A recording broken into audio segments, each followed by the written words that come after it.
सुख दे या दुख दे बाबा, जीत दे या हार दे, तेरा बाना मिठा लगे, डोबे पावे तार जे, बचे आनू सब स्वीकार मेरे बाबा जी, बचे आनू सब स्वीकार मेरे साईं जी।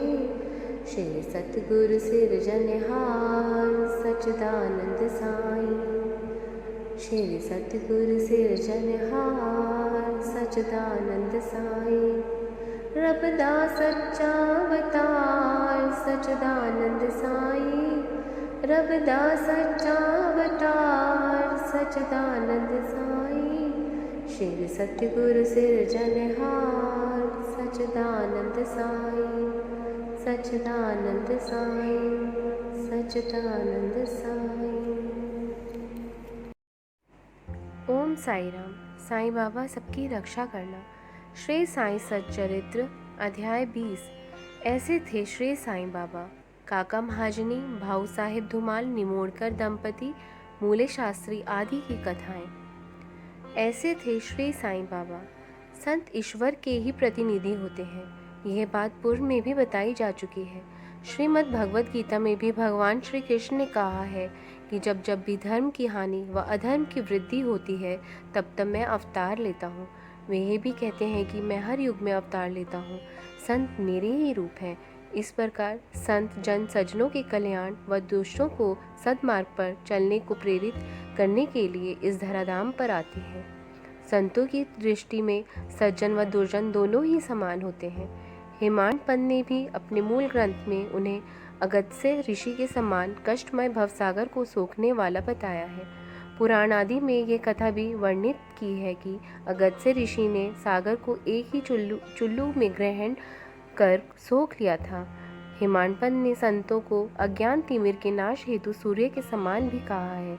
जिस तरह सूर्य रात्रि के अंधकार को हर लेता है, उसी प्रकार संत भी मानव के अज्ञान को दूर कर उसे ज्ञान का प्रकाश देते हैं।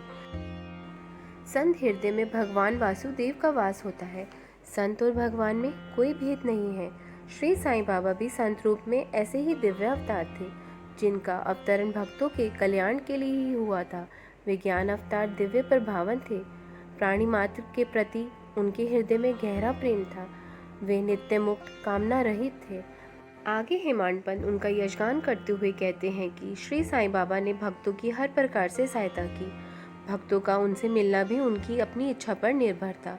इसके मूल में भी भक्त के शुभ कर्मों का होना था। बाबा त्रिकालज्ञ थे।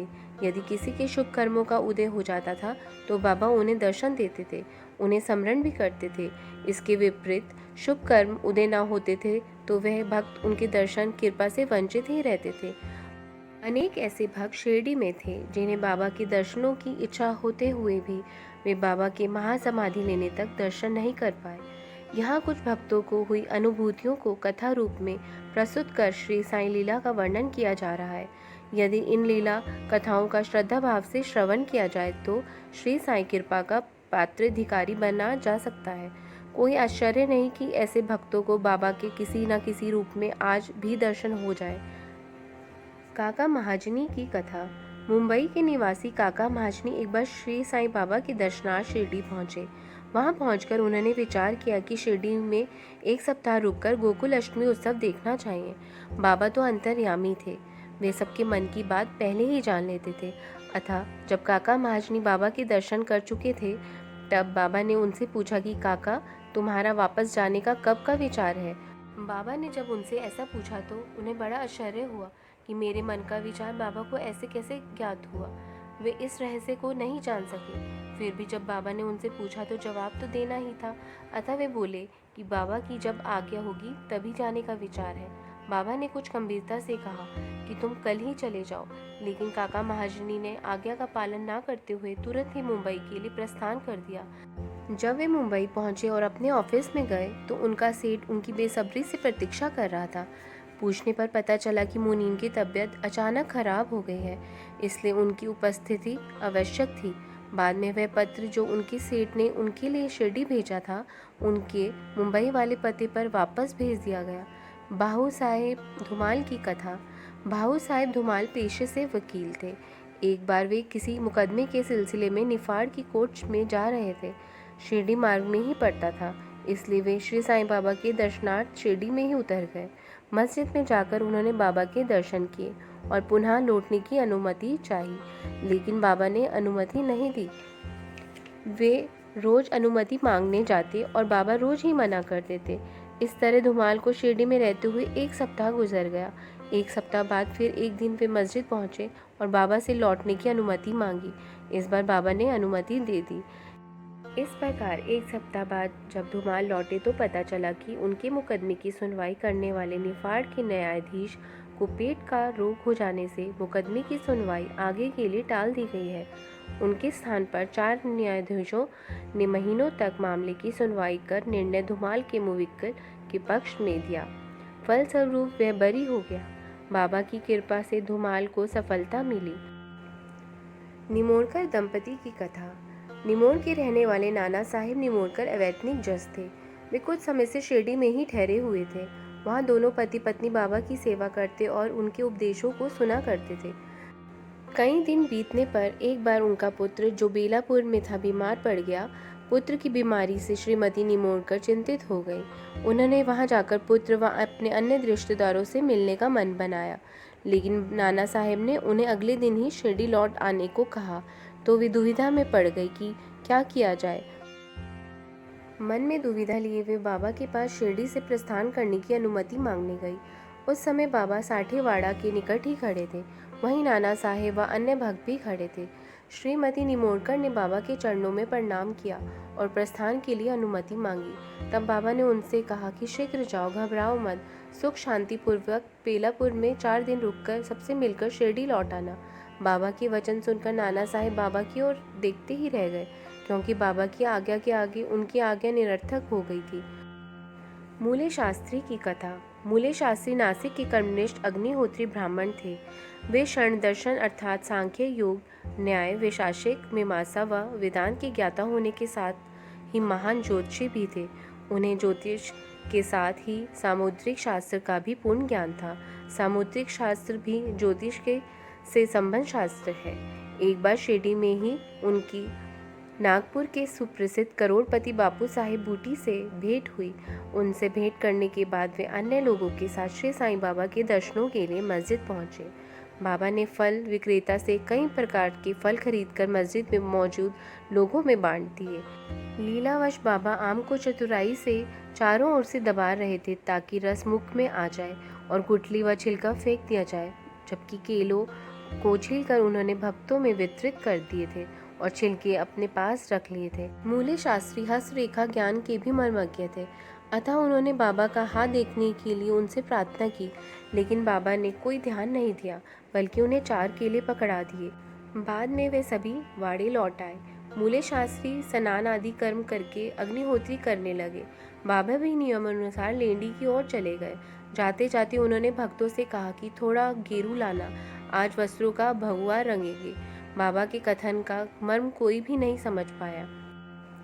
कुछ समय पश्चात बाबा लौट आए। मध्य की आरती की तैयारियां प्रारंभ हो गई।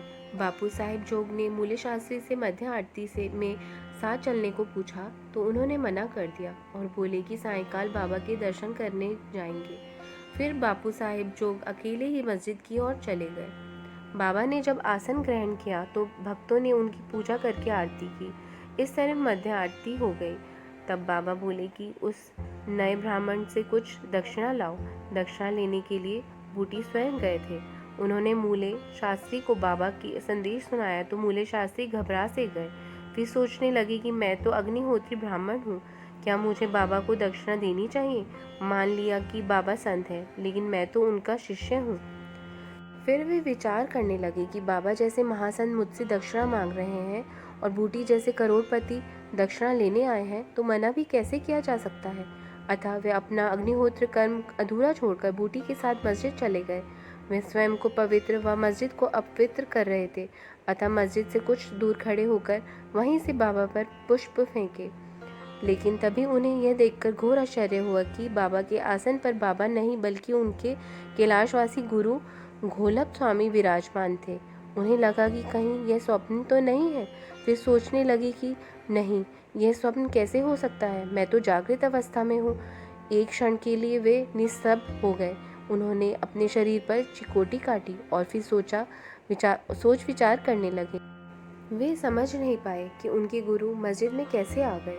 फिर संशय दूर कर वे मस्जिद की ओर आगे बढ़े और गुरु चरणों में नतमस्तक व करबद्ध होकर स्तुति करने लगे। अन्य भक्तजन बाबा की आरती गा रहे थे।